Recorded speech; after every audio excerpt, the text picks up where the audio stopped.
L'Arena est un projet qui tenait à cœur au président de la République depuis le début du mandat. Il souhaitait offrir à la jeunesse cet ouvrage pour motiver les jeunes sportifs que nous sommes et les amener plus loin dans cette idée d'avoir... Parce qu'on est un pays de 100 millions d'habitants, on a besoin d'être à la fois un pays de champions et puis un pays de rencontres. Et donc dans cette vision, qui est un élément important, hein, c'est ce qu'on appelle le soft power, c'est important, il a voulu cette Arena.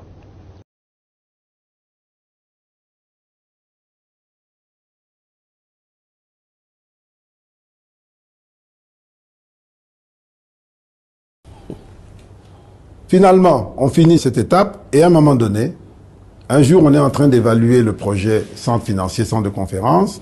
J'étais là, M. Touran Mildon de Milvest était là. Et dans la conversation, le président demande, mais dites-moi finalement, combien ça coûte pour faire une Arena? Et M. Touran dit, Monsieur le Président, je ne veux pas entrer dans ce dossier parce que le Turc qui a fait ce que vous savez là est un concurrent. Et si je prends position, il me fait déjà la guerre, je ne veux pas d'histoire. Il dit non, dites-moi c'est combien. Et finalement il dit, je vais vous dire la vérité, le cabinet d'architectes qui a fait ce projet est le même que j'utilise, d'ailleurs j'ai des actions dedans, je connais tout le dossier. Pour faire une arena sportive en Europe, le prix en Europe, le coût de production sans les bénéfices, c'est 3 000 € par siège. Donc si vous faites 20 000 sièges, c'est 60 millions d'euros le coût en Europe. Maintenant, en Afrique, vous ajoutez quelque chose parce que c'est en Afrique, et puis vous ajoutez vos intérêts, vos bénéfices et tout. Et le président lui demande, mais dites-moi, si je vous demande de le faire, vous pouvez le faire à combien? Il dit, ah, président, je préfère ne pas le faire parce que j'ai déjà beaucoup de choses à faire, je ne veux pas de conflit avec mon compatriote.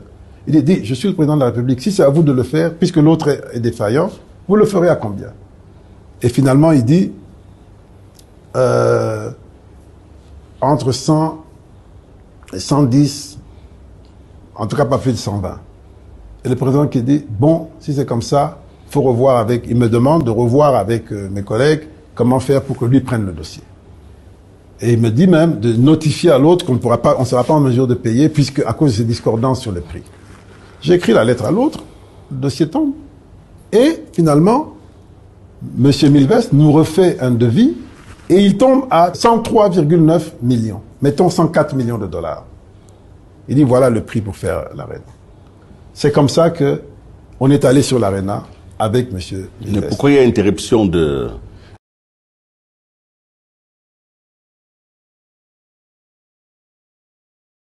Les deux choses les plus importantes n'apparaissent pas au bilan de l'entreprise.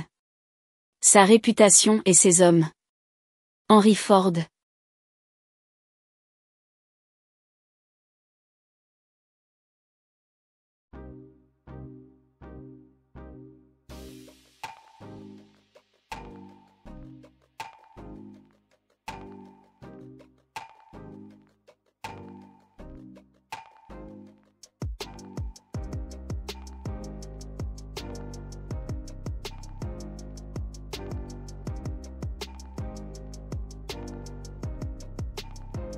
Soft Power est l'image de marque d'une nation.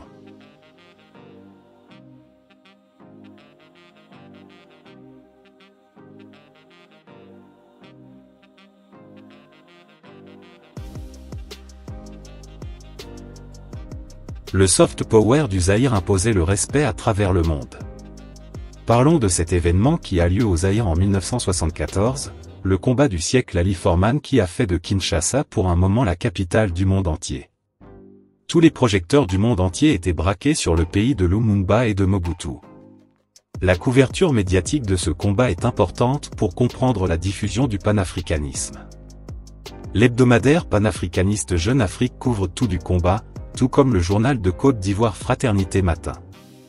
On pouvait lire sur les murs, président Mobutu grâce à ce combat de boxe, Kinshasa deviendra pour un moment la capitale du monde entier, Kinshasa est promue, capitale des Noirs, le temps d'une soirée.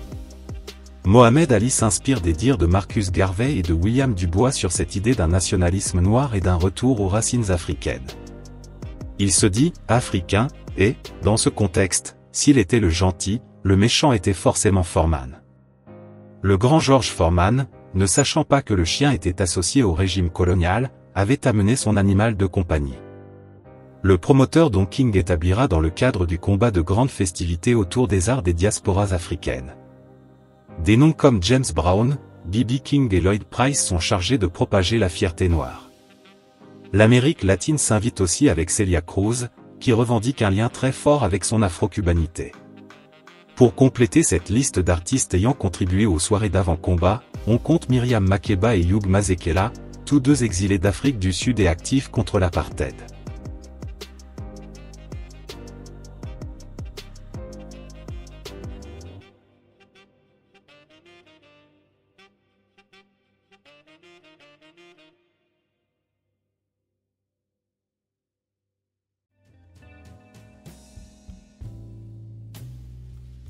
Le soft power, traduit en français par la « manière douce » ou le « pouvoir de convaincre », est un concept utilisé en relations internationales.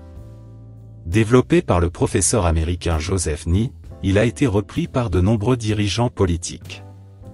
Colin Powell l'a employé au Forum économique mondial en 2003 pour décrire la capacité d'un acteur politique, État, firme multinationale, ONG, institution internationale, comme l'ONU ou le FMI, voire réseau de citoyens, comme le mouvement altermondialiste, à influencer indirectement le comportement d'un autre acteur ou la perception qu'il a de ses propres intérêts, par des moyens non coercitifs, structurels, culturels ou idéologiques.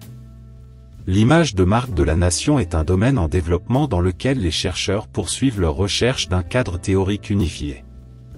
De nombreux pays visent à améliorer la position de leur pays, car l'image et la réputation d'une nation peuvent fortement influencer sa vitalité économique. Ils cherchent à attirer des capitaux touristiques et d'investissement, à augmenter les exportations, à attirer une main-d'œuvre talentueuse et créative et à renforcer leur influence culturelle et politique dans le monde.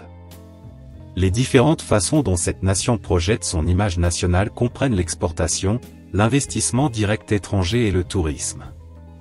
Un exemple d'exportation de produits est que l'Allemagne est connue pour son industrie automobile, car des constructeurs automobiles célèbres comme Mercedes, Audi et BMW sont tous des entreprises allemandes. Un exemple d'investissement direct étranger qui aide la marque nationale sont les entreprises américaines qui construisent des maquiladoras et d'autres pays européens qui ont des usines dans différents pays.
Les 3 mots les plus importants en matière d'investissement sont marge de sécurité.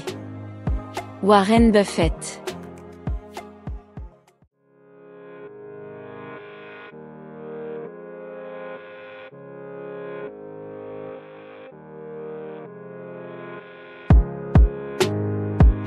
Merci de nous avoir suivis, n'oubliez pas de vous abonner à JNZ1 Sport, si vous ne l'avez pas encore fait.